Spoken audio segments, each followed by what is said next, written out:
বন্ধুরা, আজকে আমি ক্লাস 9-এর রে and Martin 2022 English question bank থেকে সেকেন্ড সাবমেটিভের ওপর মডেল কোশ্চেন পেপার 7 তোমাদের সাথে খুব সুন্দরভাবে আলোচনা করব, তোমাদের বোঝানোর চেষ্টা করব। বন্ধুরা, এই মডেল কোশ্চেন পেপার 7 থেকে আমি সিন, আনসিন, গ্রামার, রাইটিং সব কিছু খুব সুন্দরভাবে আলোচনা করব। বন্ধুরা, তোমরা অবশ্যই শেষ পর্যন্ত মন দিয়ে ভালো করে শুনবে আর দেখবে, তবেই তোমরা কিন্তু বুঝতে পারবে। বন্ধুরা, শেষ পর্যন্ত দেখার পর যদি শিখতে পারো, জানতে পারো, কাজে লাগে, অবশ্যই একটি লাইক করে জানাবে, খারাপ লাগলে ডিসলাইক করে দেবে। যদি কিছু বলার থাকে অবশ্যই কমেন্ট বক্সে কমেন্ট করে জানাবে। বন্ধুরা, আমি চাই আমার পশ্চিমবঙ্গের প্রত্যেকটা ভাই বোনকে, পশ্চিমবঙ্গের প্রত্যেকটা বন্ধু বান্ধবীকে সাহায্য করতে। যদি তোমার সত্যিই ভিডিওটি ভালো লাগে অবশ্যই শেয়ার করে প্রত্যেককে দেখার সুযোগ করে দেবে। তো চলো শুরু করছি, দেখে নাও। বন্ধুরা, শেষ পর্যন্ত দেখার পর যদি শিখতে পারো, জানতে পারো, কাজে লাগে, অবশ্যই নিজের বন্ধু বান্ধবী, নিজের ভাই বোন, নিজের আত্মীয় পরিজনের মধ্যে শেয়ার করে দেবে এবং তাদেরকেও শেয়ার করতে বলবে। আর মনে করে অবশ্যই সাবস্ক্রাইব করবে। শুরু করছি second summative evaluation, model question paper 7। স্কুলের নাম বাডওয়ান CMS high school, sir Subhash Bhuimali. বন্ধুরা, আমরা প্রথমে রে অ্যান্ড মার্টিন এবং স্যার সুভাষ ভুইমালি মহাশয়কে আমাদের তরফ থেকে অসংখ্য ধন্যবাদ জানাই। বন্ধুরা, টাইম আছে 1 ঘন্টা 30 মিনিট, ফুল মার্কস 40। প্রথম আছে সিন, সিন থেকে প্রথম আছে প্রোজ, আর প্রোজটি নেওয়া হয়েছে মার্ক টোয়েন রচিত টম লুজেস আর টুথ থেকে নেওয়া হয়েছে। এখানে এই যে প্রোজটি আছে, এই প্রোজের যেটুকু অংশ তোমরা দেখতে পাচ্ছ, আমি তোমাদের বাংলা মানেটা পড়ে শোনাচ্ছি, তোমরা শুনে নাও। So all this was because you wanted to stay home from school and go fishing. এইসব কিছু করেছিলে স্কুলে না গিয়ে বাড়িতে থাকার জন্য এবং মাছ ধরতে যাওয়ার কারণে। Tom, Tom, I love you so much and you try to break my heart in every way with your naughtiness. Tom, Tom, আমি তোমাকে ভীষণ ভালোবাসি এবং তুমি তোমার দুষ্টুমির মধ্যে দিয়ে সব রকমভাবে আমার হৃদয়ে আঘাত করার চেষ্টা করছো। By this time the dental instrument was ready. ইতিমধ্যে দাঁতের যন্ত্র প্রস্তুত হয়ে গেল। The old lady fashioned one end of the silk thread to Tom's tooth and the other end to the bedpost. বয়স্ক মহিলাটি সিল্কের সুতোর এক প্রান্ত টমের দাঁতে এবং অন্য প্রান্তটি খাটের পায়ার সাথে বেঁধে দিলেন। She pulled and the tooth hung dangling by the bedpost. তিনি টানলেন এবং দাঁতটি খাটের পায়ার পাশে ঝুলতে থাকল। Tom now had a gap in his upper row of teeth. টমের এখন ওপরের দাঁতের সারিতে একটি ফাঁক তৈরি হলো। This enabled him to smile in a new and admirable way. এটি তাকে নতুন এবং চমৎকারভাবে হাসতে সক্ষম করেছিল। আর এটা নিয়ে হয়েছে মার্ক টোয়েন রচিত টম লুজেস এর টুথ থেকে নেওয়া হয়েছে।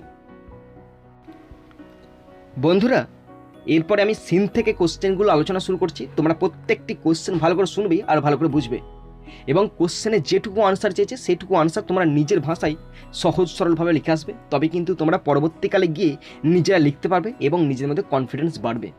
ওকে, তো প্রথম আছে এর দাগের question. Take the correct answer from the given alternatives 1 × 2 = 2। বন্ধুরা, এখানে দুটি অল্টারনেটিভ কোশ্চেন আছে, 1 নম্বর করে 2 নম্বর।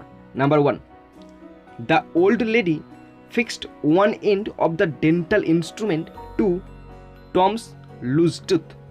এখানে বলা আছে the old lady fixed one end of the dental instrument to Tom's loose tooth.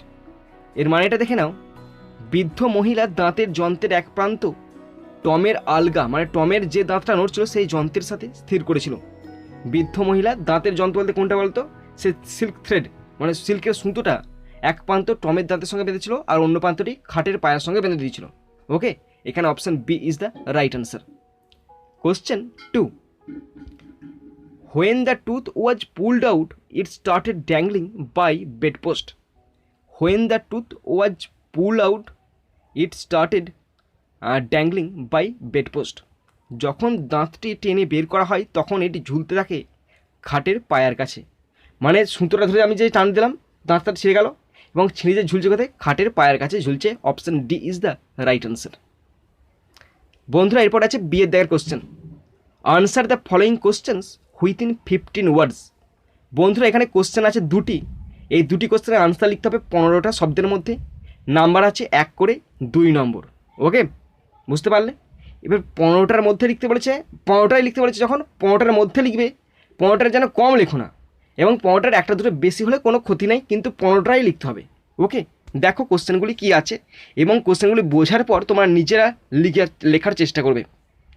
Number 1, what was the dental instrument used by the old lady? What was the dental instrument used by the old lady? বৃদ্ধ মহিলার দ্বারা ব্যবহৃত দাঁতের যন্ত্র কী ছিল? বৃদ্ধ মহিলার দ্বারা ব্যবহৃত দাঁতের যন্ত্রটা কী ছিল? The old lady used the silk thread as the dental instrument to pull out Tom's loose tooth. ভালো করে শোনো, রিপিট করছি, মানেটা বলছি। The old lady used the silk thread as the dental instrument to pull out Tom's loose tooth. এর মানেটা দেখে নাও, বৃদ্ধ মহিলা টমের আলগা দাঁত বের করার জন্য দাঁতের যন্ত্র হিসাবে রেশম সুতো ব্যবহার করেছিলেন। ওকে, নেক্সট নাম্বার 2, দ্বিতীয় কোশ্চেন। Why did Tom pretend to be ill? Why did Tom pretend to be ill? কেন টম অসুস্থ হওয়ার ভান করেছিল? কেন টম অসুস্থ হওয়ার ভান করেছিল? আনসার পড়ছি। 1 নম্বরে আনসার তো 15টা শব্দের মধ্যে লিখতে বলেছে, একটু বেশি আছে, একটা দুটো বেশি আছে, দেখো গুনে দেখিয়ে দিচ্ছি আমি এটাতে।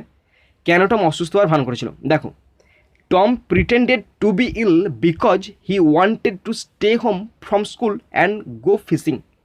আবার রিপিট করছি, তার মানে বলছি, শেষে গুনে দিচ্ছি। Tom pretended to be ill because he wanted to stay home from school and go fishing. Tom অসুস্থ হওয়ার ভান করেছিল কারণ সে স্কুলের থেকে বাড়িতে থাকতে চেয়েছিল এবং মাছ ধরতে যেতে চেয়েছিল। ওকে, দেখো ওয়ার্ডগুলো গুনছি, কটা ওয়ার্ড দেওয়া আছে। 1 2 3 4 5 6 7 8 9 10 11 12 13 14 15 16। দেখলে আগেরটাতেও আছে 17টা ওয়ার্ড আছে বা 16টা ওয়ার্ড আছে, মানে আমি গুনেছিলাম 15 থেকে বেশি আছে, একটা দুটো বেশি আছে। ওকে, তোমরা এইভাবেই লিখবে, তাহলে দেখবে একদম স্পষ্ট ক্লিয়ার আনসারটা আসবে। বন্ধুরা এরপর আছে সের দাগের question. Answer the following question within 25 ওয়ার্ডস। 2, বন্ধুরা এখানে একটি কোশ্চেনের আনসার লিখতে বলেছে, 25 শব্দের মধ্যে লিখতে হবে, নাম্বার আছে 2 নম্বর। ওকে, কোশ্চেনটি দেখে নাও। How was Tom's loose tooth taken out? How was Tom's loose tooth taken out? কীভাবে টমের আলগা দাঁত বের করা হয়েছিল? কীভাবে টমের আলগা দাঁতটি বের করা হয়েছিল? তো দেখো আনসার লিখছি, তোমরা তোমাদের মতো করে সুন্দর করে বই থেকে দেখে দেখে লিখবে, তবে কিন্তু তোমরা লিখতে পারবে। ওকে, দেখো, in Mark Twain's Tom loses a tooth, Tom's aunty used a silk thread as dental instrument. She fastened one end of the silk thread to Tom's tooth and the other end to the bedpost. She pulled and the tooth hung dangling by the bedpost.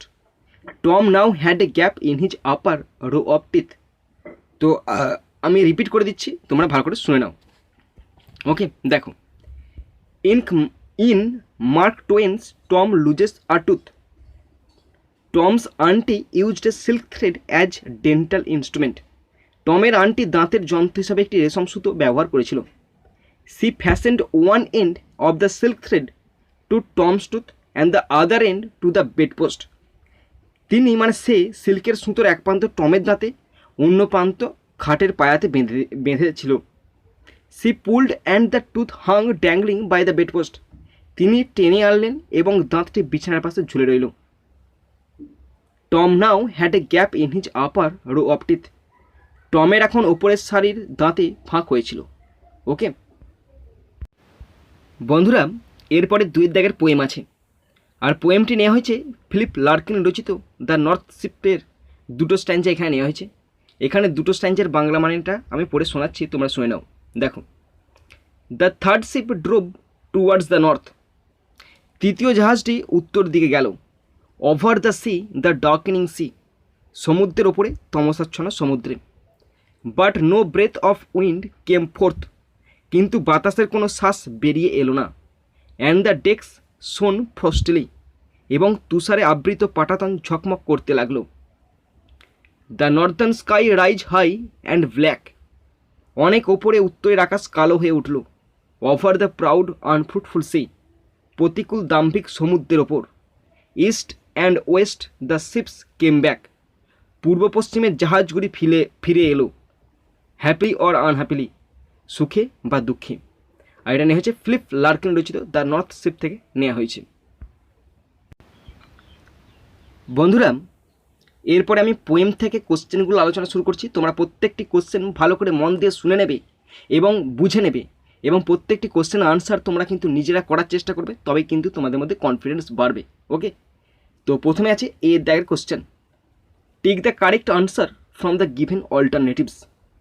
ওকে, এখানে দুটি alternative question আছে, 1 নম্বর করে 2 নম্বর, দুটি আছে 1 নম্বর করে 2 নম্বর। Number 1, the third ship sailed over windless and dark sea. The third ship sailed over windless and dark sea, তৃতীয় জাহাজটি যাত্রা করেছিল বায়ুহীন অন্ধকার সমুদ্রেই। Option B is the right answer. Question 2, the number of ships came back was 2। The number of ships came back was 2, ফিরে আসা জাহাজের সংখ্যা 2। ফিরে আসা জাহাজের সংখ্যা 2। Option C is the right answer. বন্ধুরা, এরপর আছে বি এর দাগের question, answer the following question within 25 words. বন্ধুরা, এখানে একটি কোশ্চেন আছে, 25 শব্দের মধ্যে লিখতে হবে। কোশ্চেনের মান আছে 2। কোশ্চেনটি তোমরা শুনে নাও এবং বুঝে নাও, নতুন কোশ্চেন, এবং তোমরা প্রত্যেকে কিন্তু লেখার চেষ্টা করবে। কোশ্চেনটি আছে, how was the sea unforgiving for the third sheep. How was the sea unforgiving for the third sheep, তৃতীয় জাহাজের জন্য সমুদ্র কিভাবে ক্ষমাহীন ছিল। তৃতীয় জাহাজের জন্য সমুদ্র কিভাবে ক্ষমাহীন ছিল। তো দেখো আনসারটা লিখছি, তোমরা দেখে নাও। Philip Larkin's the north sheep, এটা করবে, হ্যাঁ এটা ইন বসাবে প্রথমে, আমি ভুলে গেছি, এটা ইন বসাবে। In Philip Larkin's the north ship, the third ship sailed towards the north when the sea was very এটা দেন আছে। Then the sea was very unforgiving for the third ship because there prevailed total darkness and there was no wind and only frost shine. It also faced challenges in the sea. তো ভালো করে শোনো, আমি repeat করছি। In Philip Larkin's the north ship, the third ship sailed towards the north, তৃতীয় জাহাজটি উত্তর দিকে যাত্রা করেছিল। Then the sea was very unforgiving for the third ship because there prevail total darkness and there was no wind and only frost, এটা shine নয়, frost shone, এটা past টেন্সে করবে সোন, সেই যে সোন। ওকে, তো তখন সমুদ্র তৃতীয় জাহাজের জন্য ক্ষমাশীল ছিল, কারণ সেখানে সম্পূর্ণ অন্ধকার বিরাজ করছিল এবং সেখানে কোনো বাতাস ছিল না এবং কেবল তুষারপাত ছিল। ইট also faced challenges in the C, এটি সমুদ্রের চ্যালেঞ্জের মুখোমুখিও হয়েছিল। বন্ধুরা, এরপরে খুব সুন্দর একটি আনসিন আছে, আর আনসিনটি হচ্ছে একটি রিপোর্ট। আনসিনের মধ্যে যে সমস্ত টাফ ওয়ার্ডগুলো আছে সেই ওয়ার্ডগুলোর মানে আমি পাশে ব্যাকেটের মধ্যে দিয়ে দিয়েছি, এবং পুরো আনসিনটার বাংলা মানেটা পড়ে শোনাচ্ছি, তোমরা শুনে নাও। খুব সুন্দর আনসিন। ওকে, কলকাতার ঘটনা।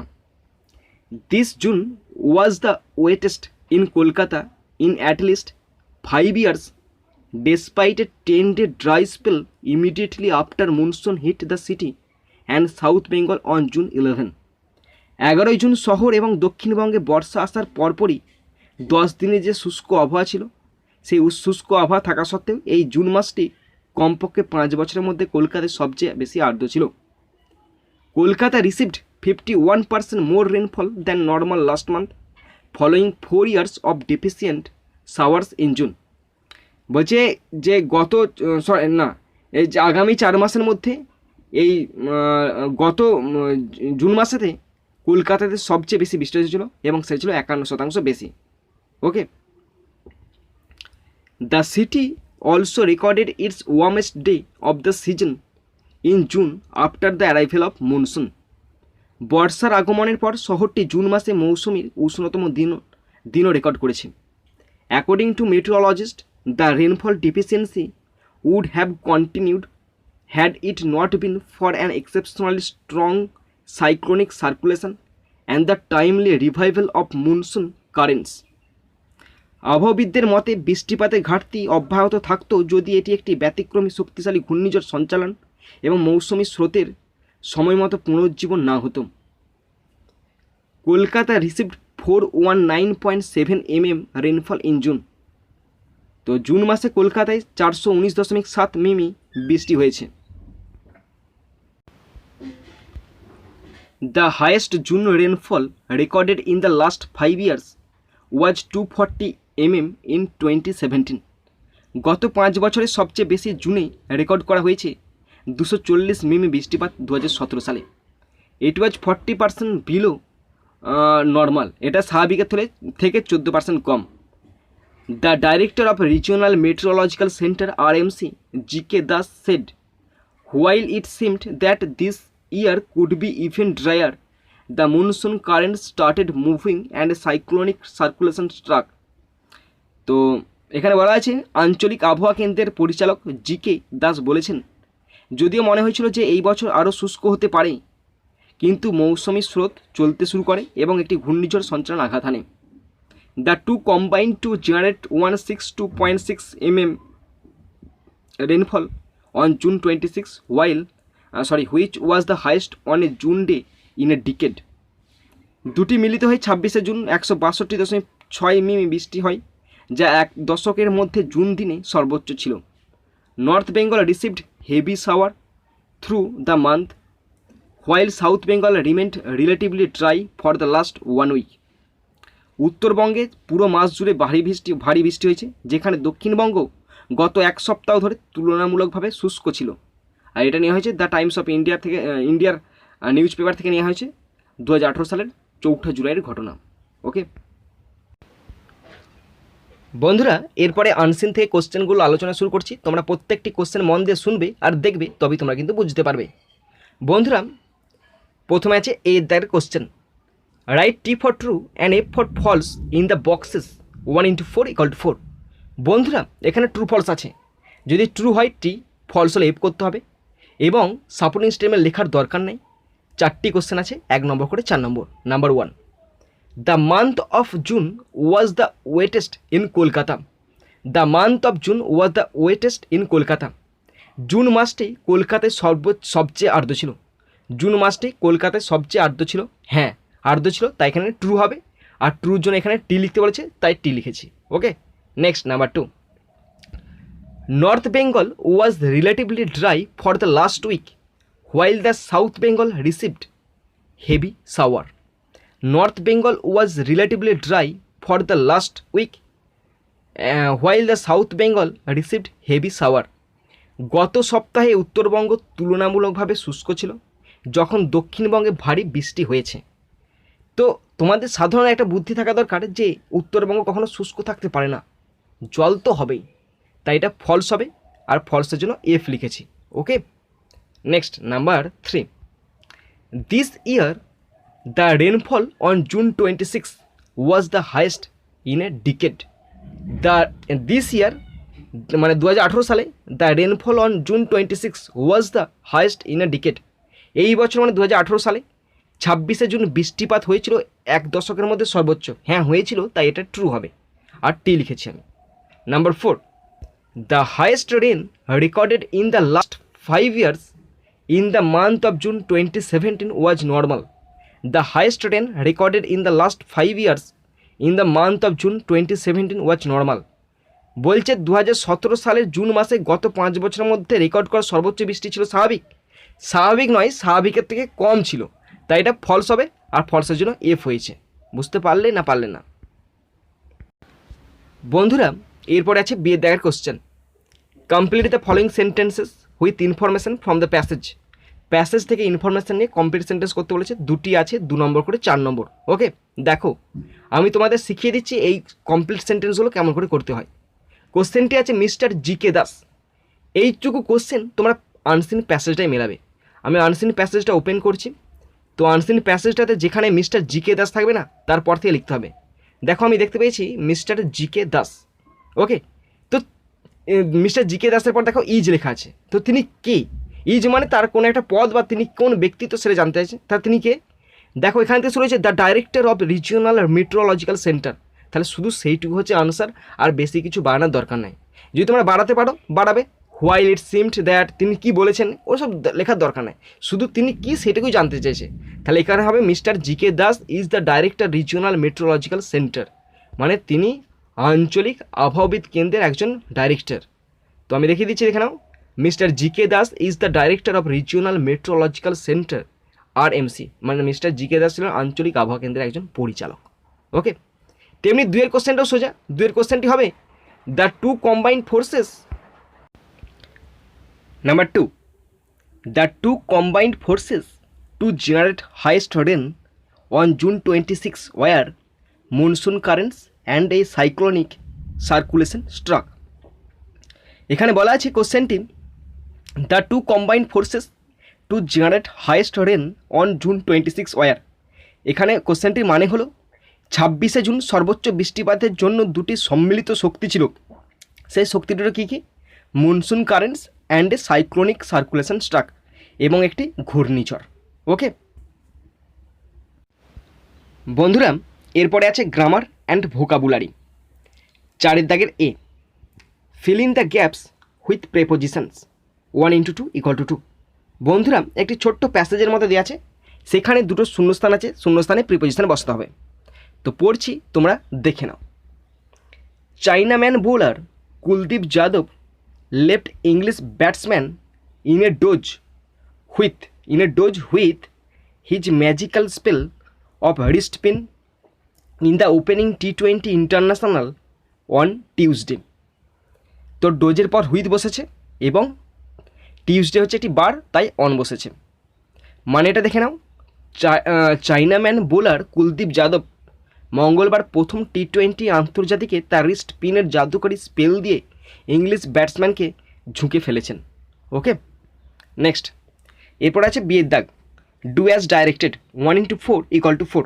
4টি গ্রামার আছে, 1 নম্বর করে 4 নম্বর। Number 1, what's the matter with your tooth aunt Polly said to Tom. তোমার দাঁতের কি সমস্যা আন্ট পলি হবে এটা, আন্ট পলি টমকে বলল।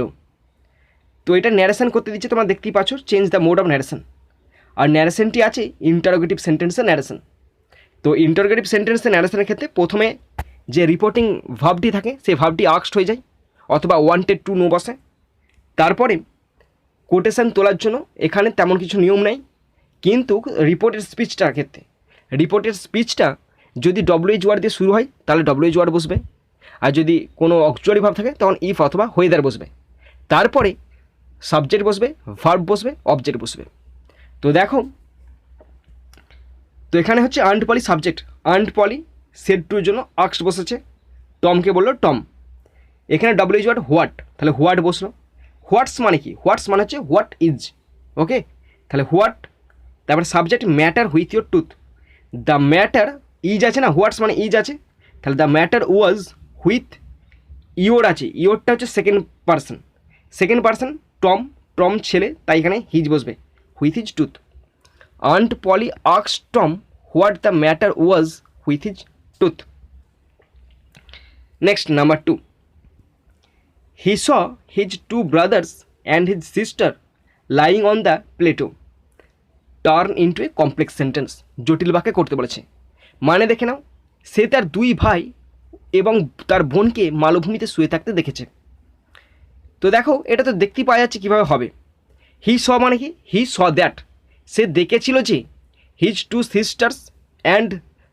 2 ব্রাদার্স অ্যান্ড সিস্টার, তারপর লাইং আছে, তো এখানে লাইনটা হচ্ছে অ্যাডজেক্টিভ ফ্রেজে আছে। হ্যাঁ, এখানে লাইনটা আছে, পার্টিসিপেল অ্যাডজেক্টিভে আছে, কিন্তু এটাকে ফ্রেজে আছে, তো এটাকে ক্লজে আনতে হবে। ক্লজে আনলে হবে একটা অক্সিলারি ভার্ব বসে ওয়ার, তারপরে লাইং তো ভার্ব হয়ে যাবে, lying on the plateau. He saw that his 2 brothers and sister were lying on the plateau. Next, number 3, they distributed the passengers change the voice. তারা যাত্রীদের বিতরণ করেছেন। ওকে, তো ভয়েসটা হচ্ছে প্রথমে অবজেক্ট বসবে, দ্য প্যাসেঞ্জার্স, পাস্ট টেন্সে আছে, প্যাসেঞ্জার্স প্লুরাল, ওয়ার বসলো, V3 ডিস্ট্রিবিউটেড বাই বসবে, আর দে থাকলে দেম বসবে। Okay, the passengers were distributed by them. Next, number 4, he screamed joyfully এই জয়ফুলিটার তলে আন্ডারলাইন করা আছে, তার মানে হচ্ছে সে আনন্দে চিৎকার করে উঠল। Rewrite using the noun form of the underline word, এইটা হচ্ছে অ্যাডভার্বে আছে। ওকে, এটা অ্যাডভার্বে আছে, এইটাকে নাউন ফর্ম করলে হবে জয়। তখন সেন্টেন্সটি হবে হি স্ক্রিমড হুইথ জয়, সে আনন্দের সহিত চিৎকার করে উঠল। বন্ধুরা এরপরে আছে সি এর দাগের ফ্রেজাল ভার্ব। দুটি করতে হবে, 1 নম্বর করে 2 নম্বর। নিচে লিস্ট দেওয়া আছে, আমি আগে লিস্টগুলো পড়ে শোনাচ্ছি, তোমরা শুনে নাও। দুটি আছে, 3টে অপশন। সেট আউট মানে আরম্ভ করা, মানে যাত্রা শুরু করা। সেট আউট মানে কোনো যাত্রা শুরু করা, সেট ইন মানে হচ্ছে শুরু করা, হোল্ড আপ মানে হচ্ছে দেরি করা। ওকে, মানে বলে দিলাম, এবার শুরু করছি। Number 1, July is the month when the monsoon begins. July is the month when the monsoon begins, তার মানে কি জুলাই মাসে বর্ষা শুরু হয়। এখানে দেখো বিগিনসের তলে আন্ডারলাইন করা আছে, বিগিন মানে শুরু করা বা আরম্ভ করা। এখানে দুটো মানে ছিল, সেট ইন ছিল আর সেট আউট ছিল। সেট আউট মানে যাত্রা শুরু করা, সেট ইন মানে আরম্ভ করা বা শুরু করা, তাহলে এখানে হবে সেট ইন। ওকে, তো আনসারটি হবে July is the month when the monsoon sets in. July is the month when the monsoon sets in. তোমরা কিন্তু এরকম কমপ্লিট সেন্টেন্সে লিখবে answer. Okay, next number 2, the train was delayed for 2 hours. এখানে ডিলের তলায় আন্ডারলাইন করা আছে, মানেটা আছে ট্রেন 2 ঘন্টা দেরি করেছে। দেরি করছে মানে ডিলে করেছে, তাহলে ডিলে করা ইংরেজি তো হোল্ড আপ, তাই না? তাহলে এখানে ডিলেটা পাস্ট টেন্স আছে, হোল্ডের হেল্ড, ফার্স্ট ফর্ম হচ্ছে held. The train was held up for 2 hours. The train was held up for 2 hours. বন্ধুরা এরপর আছে রাইটিং, 6 দাগ। Write A news paper report on a road accident. একটি রাস্তার দুর্ঘটনা হয়েছে, তার উপর একটি প্রতিবেদন লিখতে বলেছে। ইউজ দ্য ফলোয়িং পয়েন্টস দেওয়া আছে, তোমরা ব্যবহার করতে পারো। 7 নম্বর দেওয়া আছে। ওকে, তো পয়েন্টসগুলোর ওপরে তোমরা এই রাইটিংটা লিখবে। পয়েন্টসগুলো পড়ে শোনাচ্ছি, পয়েন্টসগুলো যেমনভাবে দেওয়া আছে তোমরা লেখার চেষ্টা করবে।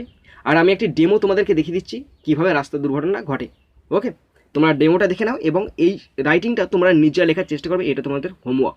ওকে, আমি এরপর থেকে আর একদম সেম টু সেম লিখবো না, মানে ওই ধরনের লিখবো, একদম ওই রিলেটেড লিখবো, কিন্তু ওইটাই লিখবো না। ওকে, যাতে তোমরা প্র্যাকটিস করতে পারো।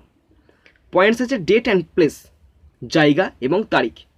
এ private bus collided with a truck. একটি প্রাইভেট বাস একটি ট্রাকের মুখোমুখি সংঘর্ষ। 1 ডাইড অ্যান্ড 5 ইনজুর্ড, একজন মারা যায় এবং 5 জন আহত হয়। ইনজুয়েড সেন্ট টু হসপিটাল, আহতদের হসপিটালে নিয়ে যাওয়া হয়। ট্রাফিক ডিসরাপ্টেড, তার ফলে কী হয়েছিল, ট্রাফিক বিঘ্নিত হয়েছিল, ট্রাফিক জ্যাম হয়েছিল ফর 2 আওয়ার্স, 2 ঘন্টার জন্য। পুলিশ এসেছিলো এবং স্বাভাবিক অবস্থায় ফিরে এসেছিলো, মানে নর্মালসি রেস্টোর্ড। তো এরপর আমি যে ডেমোটা দেখাচ্ছি তোমরা দেখে নাও, একদম সেম টু সেম লেখা আছে, তোমরা একটু ট্রাই করবে, তোমরা নিজেরাই লিখতে পারবে। দেখো, আর এটা কাল্পনিক ঘটনার উপর।